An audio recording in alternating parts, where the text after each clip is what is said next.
Good evening to all of you. तो हम गोरखा शासन पढ़ रहे थे। आज हम पढ़ेंगे गोरखा शासन की प्रशासनिक व्यवस्था। चलिए स्टार्ट करते हैं। गोरखा प्रशासन फौजी शासन था जो सूबेदार के अधीन होता था। गोरखा सैनिकों का मुख्य हथियार खुखरी था, जिसका प्रमुख केंद्र गढ़ी नाम का नगर था। खुखरिया बनाकर गोरखा सैनिकों को नेवार जाति के लोहार देते थे। तो गोरखा सैनिकों का मुख्य हथियार खुखरी था और खुखरी बनाने का मुख्य केंद्र गढ़ी नाम का नगर था और खुखरिया बनाकर नेवार जाति के लोहार गोरखाओं को देते थे। नेक्स्ट पॉइंट, गोरखा ने कुमाऊं व गढ़वाल के घरों के छतों पर महिलाओं के चढ़ने पर पाबंदी लगा दी थी। तो घरों की छतों पर महिलाओं को चढ़ने पर पाबंदी किसके द्वारा लगाई गई थी? गोरखाओं के द्वारा लगाई गई थी। Important question.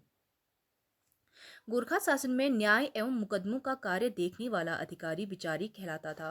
तो विचारी क्या करता था? न्याय एवं मुकदमों के कार्य को देखने वाला अधिकारी होता था।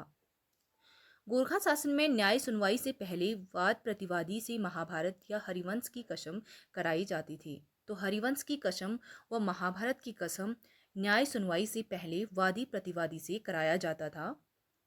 सच व झूठ का पता करने के लिए दिव्य नामक अग्नि परीक्षा कराई जाती थी। तो सीधे क्वेश्चन बन जाएगा कि दिव्य क्या था? गोरखा शासनकाल में दिव्य एक अग्नि परीक्षा होती थी जो 3 प्रकार की होती थी। इंपॉर्टेंट क्वेश्चन बन जाएगा। 3 प्रकार की दिव्य: गोला दीप प्रथा, कड़ाई दीप प्रथा व तराजू दीप प्रथा। फर्स्ट, कड़ाई दीप प्रथा। कड़ाई दीप प्रथा में लोहे का गर्म डंडा हाथ में रखकर कुछ दूरी तक चलना पड़ता था। जो नियत दूरी तय नहीं कर पाता उसे दोषी समझा जाता था। तो गोला दीप प्रथा एक लोहे के गर्म डंडे को हाथ पर रखकर चलना होता था और एक नियत दूरी तय किया जाता था। अगर वो नियत दूरी कोई तय नहीं कर पाता था तो उसे दोषी मान लिया जाता था। नेक्स्ट, कढ़ाई दीप प्रथा। कढ़ाई दीप प्रथा में खौलती कढ़ाई में उबलते तेल में दोषी का हाथ डाला जाता था। तो हाथ जलने की स्थिति में उसे दोषी ठहराया जाता था। अगर गर्म तेल में खौलते हुए तेल में अगर दोषी का हाथ डाला जाता था, अगर वो हाथ जल गया तो उसे दोषी ठहराया जाता था। नंबर तीसरा, तराजू दीप प्रथा। तराजू दीप प्रथा में अपराधी को तराजू में पत्थरों से तोला जाता था, जिन्हें शाम के समय अलग स्थान पर रखा जाता था और दूसरे दिन उसी व्यक्ति को पुनः तोलने पर यदि वजन अधिक हो तो निर्दोष व हल्का हो तो दोषी माना जाता था। तो गोरखों में निम्नलिखित 3 प्रकार के दिव्य होते थे।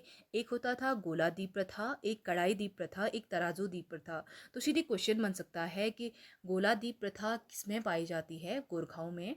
और कढ़ाई दीप प्रथा गोरखाओं में, तराजू दीप प्रथा गोरखाओं में पाई जाती है। अब हम पढ़ेंगे गोरखा शासन में समाज एवं स्थापत्य।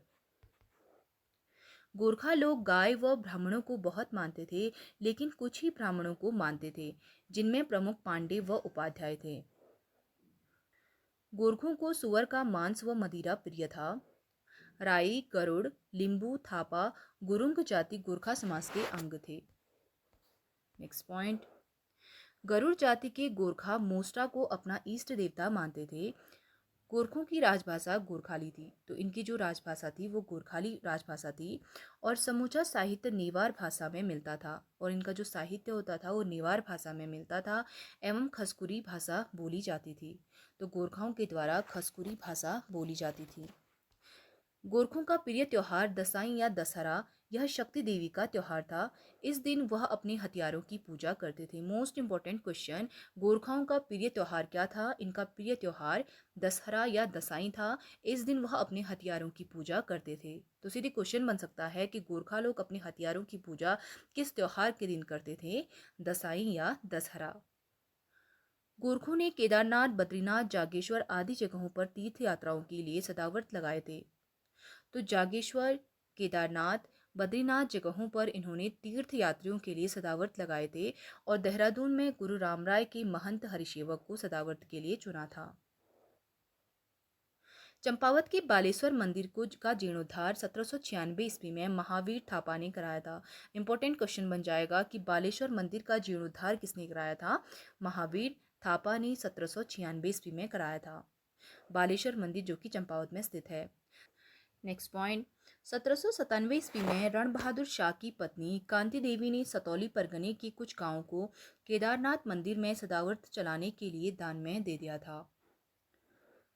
रण बहादुर शाह ने कोटली परगने के ग्रामों को बद्रीनाथ यात्रियों के लिए सदावर्त चलाने के लिए दान में दे दिया था। रैपर ने 1808 ईस्वी से 1811 ईस्वी तक गढ़वाल का सर्वेक्षण किया। इंपॉर्टेंट क्वेश्चन बन जाएगा कि रैपर के द्वारा गढ़वाल का सर्वेक्षण कब से कब तक किया गया था? 1808 से 1811 तक। अब हम पढ़ेंगे गोरखा के समय कर। गोरखा शासन के समय कौन कौन से कर हुआ करते थे? गोरखाओं ने चंद राजाओं द्वारा लगाए गए 36 रकम व 32 कलम वाले कुछ पुराने करों को बहाल रखा और कुछ को तात्कालिक कारणों को ध्यान में रखकर नए कर लगाए गए थे। तो कुछ तो इनके द्वारा सीम लगाया गया, परंतु कुछ कर इन्होंने चेंज कर दिए थे। गोरखाओं ने ब्राह्मणों पर कुसही नामक कर लगाया था। हम पढ़े थे कि कुसही नामक कर वंशा के द्वारा लगाया गया था। यह कर 260 नाली या 13 जूलिया तक जमीन हथियाए हुए ब्राह्मणों पर 5 रुपया प्रति मवासा लगाया गया था। अब हमारे लिए इम्पोर्टेंट है कि इनके द्वारा कौन कौन से कर लगाए गए थे। पुंगाड़ी कर, भूमि कर के से लगभग 1.5 लाख सालाना आय होती थी। इस कर के माध्यम से सैनिकों को वेतन दिया जाता था। तो पुगाड़ी कर एक भूमि कर होता था। टीका भेंट कर शादी व विवाह के समय लिया जाता था। तो शादी व विवाह के समय जो कर लेते थे उसे टीका भेंट कर कहा जाता था। मांगा कर प्रत्येक नौजवान से 1 रुपया लिया जाता था। 1 रुपया प्रत्येक नौजवान से लिया जाता था।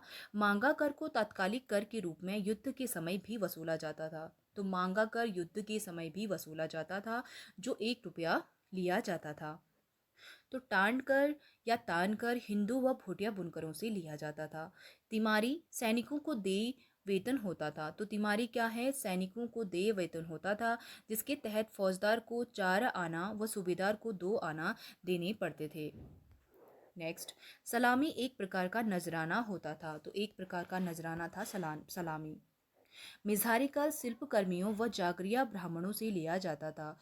तो मिज़ारी कर शिल्पकर्मी व जागरिया ब्राह्मणों से लिया जाता था। मौकर प्रत्येक परिवार या प्रति परिवार पर लगने वाला 2 रुपया कर, जिसे चंद राजाओं ने भी लगाया था। इस कर को घरही पिछही भी कहा जाता था। तो प्रत्येक परिवार पर 2 रुपया जो कर लगाया जाता था उसे कहते थे मौकर। शायर सीमा व चुंगी कर था शायर। मरोकर पुत्रहीन व्यक्ति से लिया जाता था। नेक्स्ट पॉइंट, घी कर दुधारू पशुओं पर लगता था। तो घी कर दुधारू पशुओं पर लगता था। रहता कर गांव छोड़कर भागे हुए लोगों पर लगता था। जो गांव में नहीं रहता था, जो गांव छोड़कर भाग गए थे, उन लोगों पर रहता नामक कर लगाया जाता था। बहता छिपाई संपत्ति पर लगने वाला कर। अगर किसी ने कुछ संपत्ति छिपाई है तो छिपाई हुई संपत्ति पर लगने वाला कर था बहता कर। गोबर या पुछिया नामक कर गोरखाकालीन थे। तो गोबर और पुछिया कर किसके किसके टाइम पे लगा था? तो ये गोरखाओं के समय लगा था। तो सोनिया फागुनिक उत्सवों पर लगने वाला कर होता था। दोनिया कर मेवाती और हेड़ी भाबर में पहाड़ी पशुचारकों द्वारा वसूला जाता था। तो मेवाती व हेड़ी भाबर में पहाड़ी पशुचारकों द्वारा वसूला गया कर दोनिया कर था। राज कर्मचारियों से लगान की जानकारी लेने के लिए जानया सुन्या कर देना पड़ता था। तो राज कर्मचारी से लगान की जानकारी, अगर लगान की जानकारी राज कर्मचारियों से सुनना होता था तो उसके लिए जानना सुन्या कर लगाया जाता था।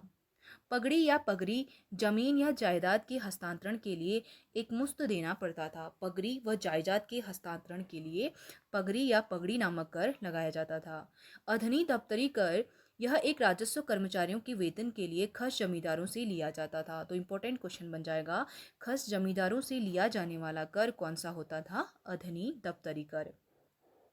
मेजबानी दस्तूर, यह 2.5 आना होता था। तो मेजबानी दस्तूर कितना होता था? 2.5 आना होता था।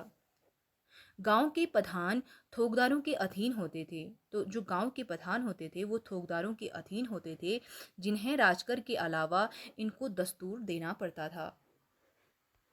गोरखा शासन में काश्तकारों से कर ठेकाबंदी के आधार पर लिया जाता था। तो काश्तकारों से जो कर था वो ठेकाबंदी के आधार पर लिया जाता था।